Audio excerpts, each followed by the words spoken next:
He almost changed America's history, if not for a storm. The rebel executed for plotting the 1800 slave revolt.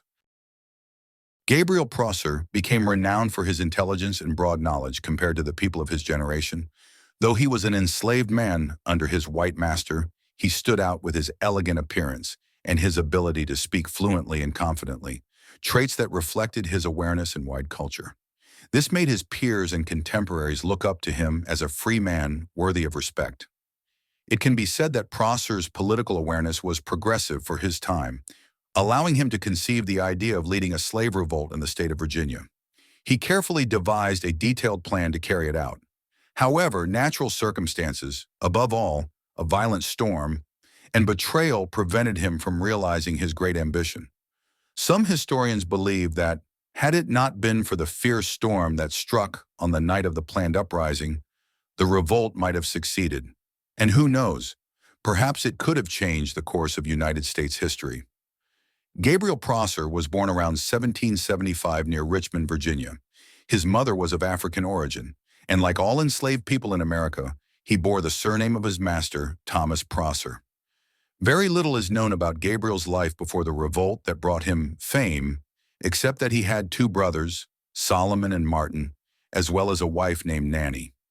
All of them, like Gabriel, were enslaved under Thomas Prosser in Henrico County, Virginia, and they took part in organizing the planned uprising. Gabriel Prosser, inspired by the Haitian slave revolution. Gabriel Prosser was a skilled blacksmith and an educated man who could read and write, something that was considered rare at the time.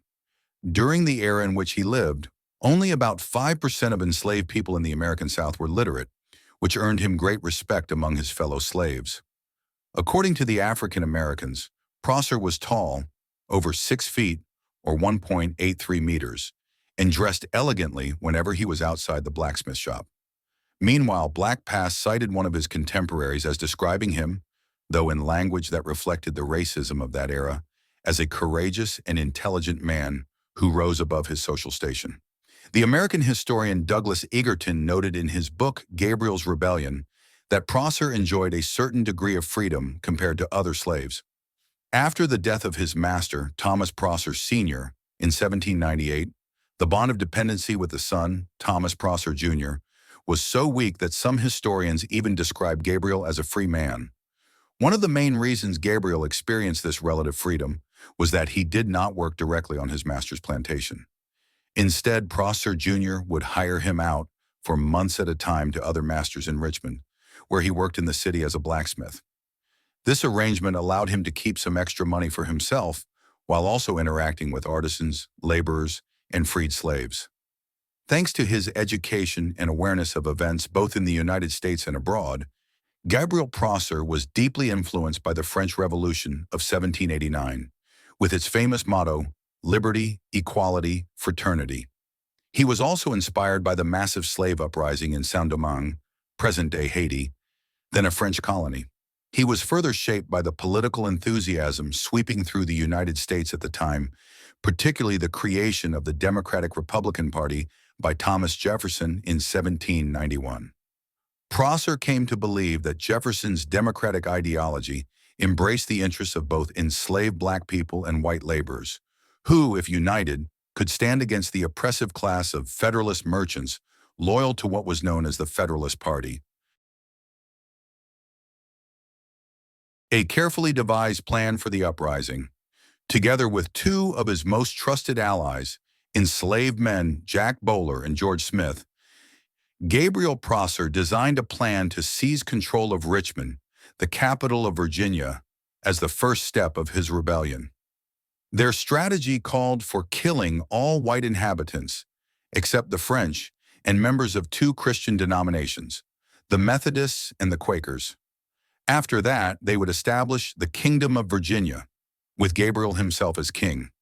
According to the Washington Post, Gabriel Prosser also intended to free all the enslaved people in Virginia.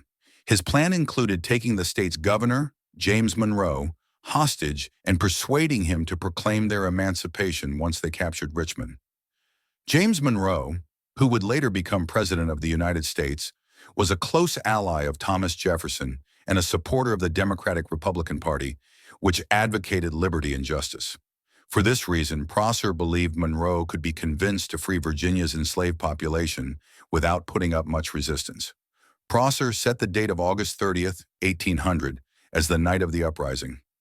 In the months leading up to it, he recruited hundreds of enslaved men who supported his cause, organizing them into military-style units.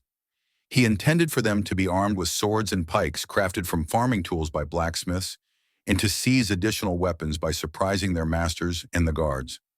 According to several historical accounts, Gabriel Prosser hoped to gather nearly 1,000 rebels.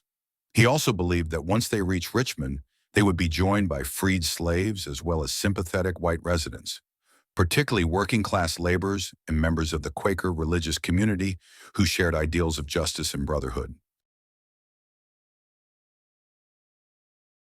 Betrayal paved the way for the plan's failure and Prosser's capture. Gabriel Prosser planned everything carefully, yet his blind trust in fellow enslaved people proved fatal. He never truly considered the possibility of betrayal. On the scheduled date of the uprising, August 30th, 1800, two enslaved men revealed the plan to their masters. The masters quickly alerted the Virginia authorities, prompting Governor James Monroe to call upon the state militia in preparation for the looming revolt. At the beginning of the 19th century, Virginia, like other U.S. states, had no standing army stationed in permanent barracks. Instead, it relied on a militia made up of citizen soldiers who lived their normal civilian lives and were summoned only in times of crisis. This meant the militia commander and his officers had to contact them one by one whenever duty called. Therefore, despite the betrayal, Governor Monroe did not have enough time to gather his militia forces before the planned uprising on the night of August 30th. But a violent storm struck that night, delaying the revolt for 24 hours and giving the governor the time he desperately needed to prepare. The storm brought torrential rains that washed out roads and destroyed bridges, making it impossible for the rebels to gather at the designated meeting spot outside Richmond. As a result, Prosser and his lieutenants decided to postpone the uprising until the following night. However, once word reached them that the plot had been exposed and Virginia's militia had already mobilized, Gabriel and his men chose to call off the revolt entirely. They scattered, with Prosser and some followers fleeing into the countryside far from Richmond. Roughly 35 leaders of the rebellion were captured and executed, while Gabriel initially managed to escape to the nearby city of Norfolk. Yet once again, betrayal sealed his fate. Other enslaved men, seeking the reward for his capture, handed him over to local authorities. On September 25, 1800, Prosser was tried in Richmond, convicted of planning and leading the uprising, and executed the very next day.